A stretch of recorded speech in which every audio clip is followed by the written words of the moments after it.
What's up, guys? So today we are talking about a BRRRR, and I'm going to analyze a BRRRR. Now, the thing about this deal, what I like to do is tell you guys where these deals come from. So remember, about 90% of real estate is sold on the market. And what that means is it's sold through the MLS, through a real estate agent or a broker. There's a massive percentage of that, whether it's commercial or residential, it doesn't matter, but most of it does go through a real estate broker. So like this deal, it came on the market, and it was about it was on the market for a few days, and it came on at $250,000. It was on the MLS. Now, this thing, it was really difficult to get a lot of showings, right? It was very difficult to get a time slot to see this property, because the thing about when you bring a deal to market that is a complete fixer-upper, that's a complete gut rehab, it notifies everybody. So it notifies the investors, it notifies the contractors, it notifies obviously the regular buyers that are also looking. So they think they can take on this project and buy this property. I kid you not, when we put a property on that's a fixer-upper on the market, we get more for it than we ever could off market, in all honesty. However, the one thing that we get a lot of is calls that people are like, hey, like I have FHA financing or I have VA financing. Does this property qualify? And the answer is no, because if it's in dilapidated condition, like that C5, C6 condition, the appraiser, the VA appraiser, is going to go through the house and say, listen up, this doesn't even qualify. This doesn't meet the minimum safety standards required for any government-backed loan. So this would not qualify for that. So there is a lot of that on there, but however, it does also bring in a lot of the cash buyers, people that are looking to live in it for themselves, rehab it and renovate it and then stay there, which then the flippers and the BRRRR people will lose out. Like we lose out, our buy and hold. And this conversation kind of came up because an investor friend of mine, he really liked this property. I liked it. I was like, hey, if you get it for the right price, if we get this property for the right price, then it does make sense, right? And like any property, right?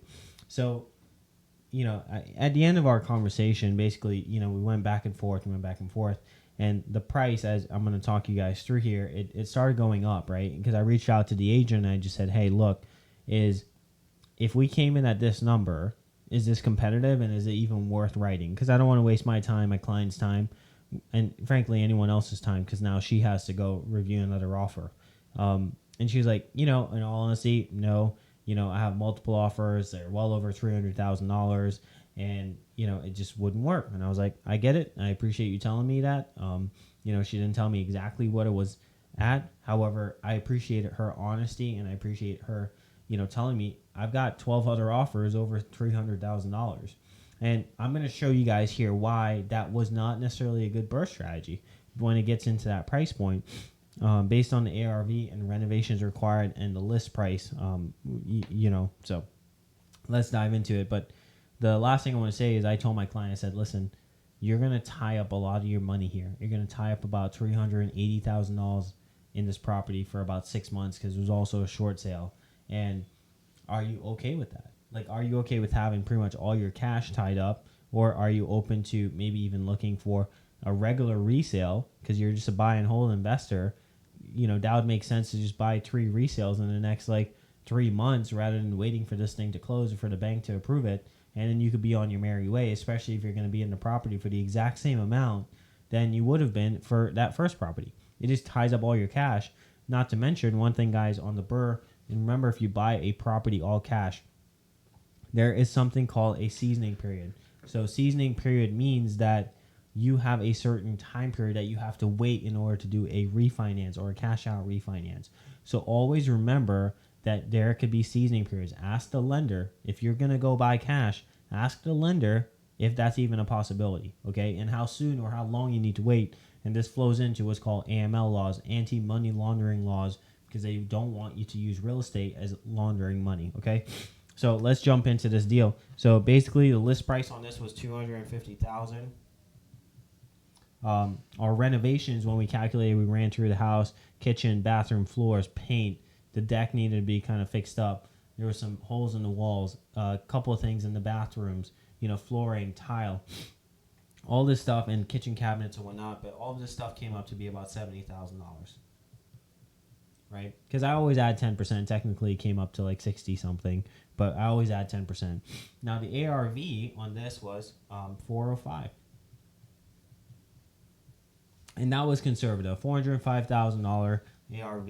I would say it could have gone up to 425. Right? So the ARV could have been in that price range once we're done.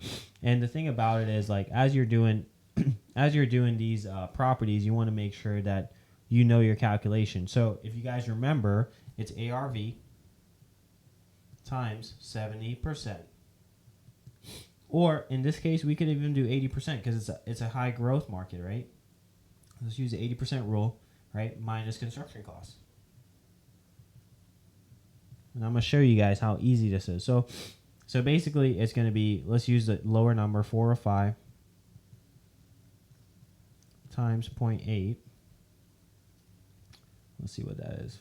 405, 0.8, 324.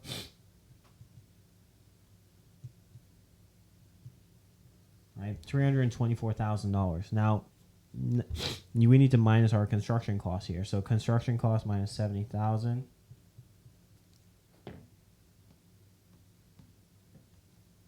is 254,000.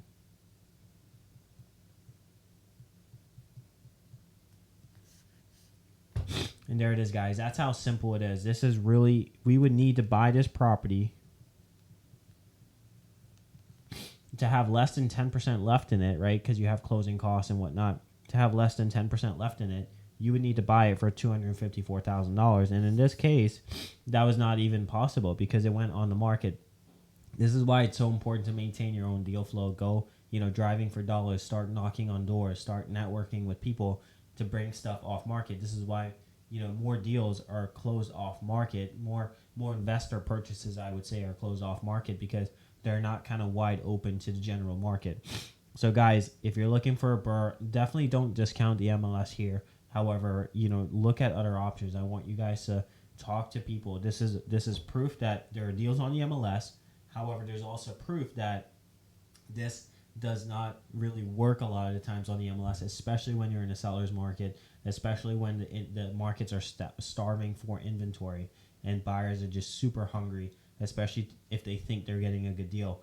This is also has to do with people's mindset, wanting to bid, wanting to always look for the next thing, and just they get a dopamine burst in their brain anytime they bid on something. So this is exactly what this is. Don't get caught up in that. Go find your own deals and create your own deal flow, and you guys will find a BRRRR. I'm telling you, if you guys work this hard, you can find a BRRRR within 3 months. So hit that subscribe button below, guys. Like, follow, comment. I'll see you guys on the next one. Peace out.